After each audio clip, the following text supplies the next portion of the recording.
नमः शिवाय। हर हर महादेव। 36वां अध्याय शिवलिंग प्रतिष्ठा का विधान। श्री कृष्ण बोले, हे भगवान, अब आप कृपा करके लिंग और बैर की प्रतिष्ठा विधि हमें सुनाइए। उपमन्यु ने कहा, अच्छा सुनिए। महीने के शुक्ल पक्ष में किसी दिन शिव शास्त्र के अनुसार अपने अनुकूल लिंग का निर्माण कराना चाहिए। पुनः पवित्र स्थान देखकर भूमि की परीक्षा कर देश के अनुकूल उपचार करें।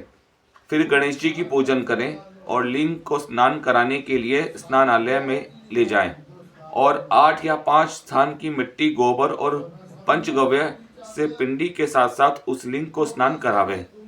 फिर वैदिक मंत्रों का उच्चारण करते हुए लिंग का जल में अधिवास करें। तत्पश्चात मूर्ति को सुंदर वस्त्राभूषणों से सुसज्जित कर उनका सविधि पूजन करें तथा चौकी पर उनको लेटावे। पूर्व की ओर शिव मूर्ति का मस्तक और पश्चिम दिशा में पिंडी हो। इसके बाद पुनः उनको स्नान कराकर पूजन करें। वेदी के ईशान कोण में कमल लेखी शिव कुंभ में शिवजी का आवाहन और पूजन करें। वेदी के पश्चिम की ओर चंडिका का कमल लिखें और उस पुष्प चढ़ावें। मांगलिक गीतों द्वारा वहां पर लिंग रखें। उन्हें नए वस्त्रों से लपेटें। इनके आगे फिर कमल लिखें और उस पर विदेश कुंभ की स्थापना करें। वहां पर वर्धिनी शैवी की स्थापना करें। पूर्व आदि दिशाओं में अष्ट मूर्तियों की कल्पना करें। इनके पास से 4 ब्राह्मण बैठकर मंत्रोच्चारण करें और हवन भी करें। आचार्य का आसन ईशान या पश्चिम में हो। प्रथम पूर्णाहुति के साथ साथ हवन करें। घी की 108 आहुति प्रदान करें। आचार्य मूल मंत्र द्वारा शिवलिंग के मस्तक पर हाथ रखें। गुरु शिष्य मिलकर 7 द्रव्यों को हवन सामग्री में मिश्रित कर 100 अथवा 50 आहुति अग्निकुंड में डालें। आहुति करने के पश्चात पूर्ण आहुति की योजना करें। फिर महापूजन आरंभ करें। 10 कलशों का पूजन करें। शिव कलश के पूजन में शिव मंत्र पढ़कर अंगूठे और अनामिका द्वारा मृत्तिका लेकर मंत्र का जप करें।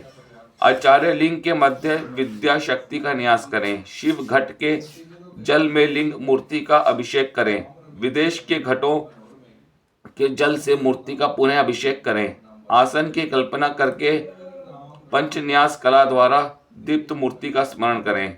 तत्पश्चात हाथ जोड़कर शिव शिव को स्तुति स्तोत्रों द्वारा बुलावे। आवाहन के पश्चात उनका पूजन ध्यान करें। पंचोपचार गंध पुष्प धूप दीप तथा निवेद से उनका पूजन करें। अन्य मूर्तियों का पूजन भी लिंग मूर्ति के समान ही करने का विधान है। पंचोपचार से बढ़कर अन्य कोई भी पूजन लिंग की प्रतिष्ठा का नहीं है। हे वासुदेव, जलाधिवासन की शैया पर प्रतिमाओं को नीचे की ओर मुख करके शयन करावें। साथ ही साधक अपने अंतःकरण में से उस मूर्ति को स्थापित करें। शक्तिशाली मनुष्य निविन मंदिर बनवाकर उसमें शिव परिवार की स्थापना करे। अन्य देवों की स्थापना का विधान भी इसी भांति है। हे श्री कृष्ण, वैर नाम का लिंग लघुकाय होता है। उसका पूजन विधान भी वैसा ही है जैसा कि नर्मदेश्वर आदि का होता है।